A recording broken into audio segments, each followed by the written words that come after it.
देशवासियों, अभी अभी मुझे खबर मिली है, अभी अभी, कि सुशांत की हत्या का केस खोला जाएगा, मगर मैं इससे संतुष्ट नहीं हूं। मुझे 302 का केस चाहिए, 302 का। जब तक 302 का केस नहीं लगेगा, हम सुशांत को इंसाफ दिलाने की मुहिम को छोड़ने वाले नहीं हैं। मुझे खबर मिली है दोस्तों, ये ब्रेकिंग न्यूज है कि नाम सुनिए, सिद्धार्थ पिठानी, केशव, नीरज, सैमुअल मिरांडा, रिया चक्रवर्ती एक योजना बना रहे हैं कि किसी तरह से छोटे मोटे केस से निकल जाए, लेकिन मैं इन्हें तब तक नहीं छोड़ूंगा जब तक 302 का केस दर्ज करके पूरी जांच नहीं हो जाती। इससे कम कुछ भी मंजूर नहीं है मुझे। जब मैंने कहा था कि सुशांत को गला घोट कर मारा गया, तब ये ही लोग सुशांत और देश का मजाक उड़ा रहे थे। जब हमने पुलिस पर सवाल उठाए थे, तो उन्होंने संजय राउत और मुंबई पुलिस की तारीफ की थी। और जब हमने कहा था कि सुशांत की टांग टूटी थी, सुशांत के गले पर सुई की निशान थे इधर, और जब हमने कहा था कि इन सब के बारे में रिया जानती थी, तब इन्हीं तक वालों ने उल्टा रिया और एक मंच दिया, और तक वालों ने कैंपेन चलाया था। तब जस्टिस फॉर रिया कैंपेन शुरू कर दी। दोस्तों, मेरे लिए पत्रकारिता संदिग्धों, हत्यारों, नशेड़ियों को मंच देने का मुहिम नहीं है। मेरे लिए पत्रकारिता एक ऐसी मुहिम है जिसमें मैं चाहता हूं कि हर अपराधी को ऐसा तमाचा लगे जिससे समाज को एक सीख मिले। इसलिए रिया और संदीप को मंच देने वाले सुन लो, 302 इन सब के लिए, इन तकवालों के लिए सबसे बड़ा तमाचा होगा। यह सीख है समाज के लिए। इन लोगों को सामाजिक बहिष्कार बहुत जरूरी है दोस्तों, क्योंकि हम जानते हैं कि सत्यमेव जयते जैसे नारे का गलत इस्तेमाल करके रिया के पक्ष में माहौल बनाने की कोशिश तक वालों ने की थी। लेकिन हम इन तक वालों को नहीं छोड़ेंगे जब तक 302 की धारा तुम्हारी रिया और उसके दोस्तों पर नहीं लग जाती। सुन लो तक वाले, हमने तो ठान लिया है कि हम तुम्हें नहीं छोड़ेंगे। तुमने देश को नहीं छोड़ा तो हम तुम्हें नहीं छोड़ेंगे। तुमने ताहिर हुसैन को मंच दिया, सब चुप रहे थे।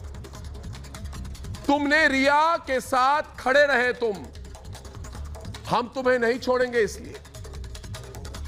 और जब तक ताहिर हुसैन को आजीवन कारावास और पालघर के साधुओं के परिवारों को इंसाफ नहीं मिलता, तब तक बॉलीवुड के बड़े सितारे, जब तक बॉलीवुड के बड़े सितारे जेल की चक्की नहीं पीसते, तब तक हम छोड़ने वाले नहीं हैं। आज से 10 साल बाद भी लोग इन तक वालों को याद दिलाएंगे कि देश के साथ षड्यंत्र के नतीजे में 302 का कैसा तमाचा लगा था। इसलिए मैं नहीं, आज मेरे साथ पूछता है सारा भारत। हमें चाहिए 302, 302। सुशांत के हत्यारों पर क्यों नहीं चल रहा धारा 302 का केस? जिन लोगों ने हत्या को आत्महत्या का रंग देने की कोशिश की, उनके खिलाफ कार्रवाई क्यों नहीं हुई अभी तक? और मुंबई पुलिस और उद्धव ठाकरे की सरकार क्या जानबूझकर सुशांत की मौत को आत्महत्या साबित करने में लगी है? और आज का सबसे बड़ा सवाल जो पूछता है भारत, याद रखिए दोस्तों, हमें चाहिए क्या? हमें चाहिए 302। यह नारा इस देश के गली गली, नुक्कड़ नुक्कड़, शहर, छोटे छोटे गांव, हर कस्बे में यही धारा होनी चाहिए। हमें क्या चाहिए? 302। तक वाले और रिया के खिलाफ 302। तो मेरा आखिरी सवाल यह है कि सुशांत को सुसाइड थ्योरी बताकर किस ताकतवर शख्स को बचाने की कोशिश हो रही थी? यह सवाल आज अकेला मैं नहीं और जो लोग ये मान के चल रहे हैं कि अर्नब अकेला सवाल पूछ रहा है और ड्रग्स वाली गली में मंडराते हुए हम भूल गए जो मेन केस थी उनको याद दिलाएंगे, ये पूछकर कि हम सुशांत के केस को नहीं भूले, सुशांत के खिलाफ हत्यारों को नहीं भूले, सुशांत के खिलाफ जो षड्यंत्र हुई वो नहीं भूले, ये नहीं भूले कि संदीप सिंह से अभी तक ठीक से पूछताछ नहीं हुई। हम कुछ नहीं भूले और हम सबको याद दिलाएंगे, वो कांग्रेसी हो, बीजेपी हो, कोई भी हो, क्योंकि ये सवाल सुशांत के बारे में अकेला मैं नहीं, मेरे साथ पूछता है सारा भारत।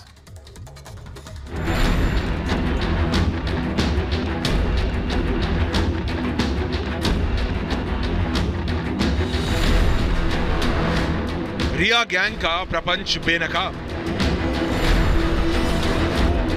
सुशांत के कातिलों का होगा हिसाब। आर भारत ने देश को दिखाए सबूत, ये आत्महत्या नहीं हत्या। रिपब्लिक भारत की मुहिम के साथ देश खड़ा है आज। हमारे सच्चे सबूतों पर अब all India institute of medical science यानी एम्स ने भी मुहर लगा दी है। जो लोग जस्टिस फॉर रिया का राग अलापते थे और कहते थे कि ये सब झूठ है, अब सच के खिलाफ झूठ का पहाड़ खड़ा करते थे, आरोपियों को मंच देते थे, आज उनके मुंह पर कालिख पुत गई है, क्योंकि हमारे साथ पूरा देश इंसाफ की लड़ाई लड़ रहा है। सीबीआई ने किसी को क्लीन चिट नहीं दी है, मतलब जो डिस्क्लोजर आया है, जो ये जस्टिस ऑफ रिया गैंग में काम कर रहे हैं, तो क्या सेकेंड राउंड ऑफ इन्वेस्टिगेशन के अंदर सीबीआई इनको वापस बुला सकती है? संदीप सिंह से दूसरी बार पूछताछ होना, एम्स की रिपोर्ट सीबीआई को सौंपना, ये दर्शा रहा है कि ये जस्टिस ऑफ रिया वाले गैंग की हालत खराब होने वाली है। सुशांत केस से जुड़ा हर सबूत हमने देश को दिखाया। इस केस से जुड़ा हर राजदार रिपब्लिक भारत पर आपको दिखाई दिया, लेकिन सुसाइड गैंग ने आत्महत्या की थ्योरी को सच साबित करने में कोई कोर कसर नहीं छोड़ी थी। हम सुशांत को इंसाफ दिलाने के लिए डटे रहे। दूसरी तरफ रिया गैंग सच्चाई को दबाने में लगा रहा, लेकिन एक दिन तो सच सामने आना ही था। सच के आगे झूठ की दीवार ज्यादा दिनों तक नहीं टिकी रह सकती। सीबीआई ने साफ कर दिया है कि सुशांत मामले में हत्या के एंगल से जांच जारी है और आगे भी चलेगी। जो रिपब्लिक भारत ने दिखाया, आखिरकार वो ही सच साबित होने जा रहा है। सुशांत का कातिल गिरोह जो सीबीआई का हवाला देकर यह साबित करने में लगा हुआ था कि सीबीआई ने तो हत्या के एंगल को छोड़ दिया है, पूरी तरह नकार दिया है, वो अब घबराए हुए। इन अफवाह गैंग की नींद उड़ी हुई है, क्योंकि इस हत्यारे गैंग का पूरा हिसाब जल्दी होने वाला है।